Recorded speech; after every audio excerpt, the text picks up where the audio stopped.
So what would you do if you're on a personal or business dinner date and the waiter or waitress comes to the table, getting ready to take the person's order that's in front of you, and the person says, you know what?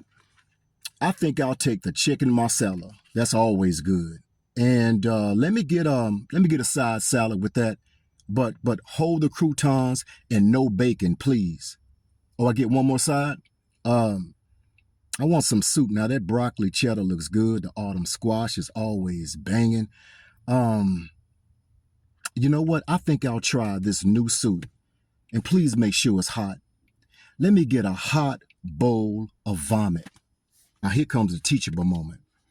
Proverbs 26:11 says, as a dog returns to its own vomit, so a fool returns back to his old foolishness.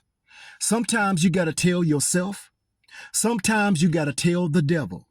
Sometimes you got to tell friends that are new and old. Sometimes you got to tell unfamiliar faces or familiar faces. I ain't going back. I ain't going back to that old lifestyle. I'm not going back to spending all of my time and energy up in the club. I ain't going back to spending my bill money up in the bar, taking shots to the head. And when I wake up with a headache, that problem is still there. I ain't going back to smoking weed. And as a matter of fact, you don't know what's in that weed. You weren't there harvesting the weed, bagging the weed. And as a matter of fact, nowadays, what they lacing weed with, it could be your last puff. I ain't going back, getting on the phone with you, talking about nothing, being non-productive, gossiping about people behind their back.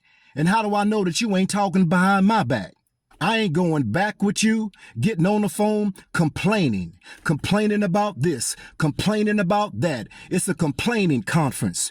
You complain, I complain, we out-complain one another instead of being grateful to what the Most High God is doing in our lives. I ain't going back to lying and stealing and cheating. I ain't going back to pornography. I ain't going back to strip clubs. I ain't going back to a lifestyle of fornication.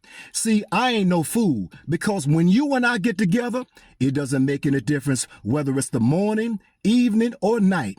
Something's going to pop off. I have come too far. I have prayed too much. I have fasted too much. I have cried out for God to change my heart and make me into a new man or a new woman. And I am not going back. I am not going back to wasting valuable time. I am going to redeem the time in these evil days. I ain't going back.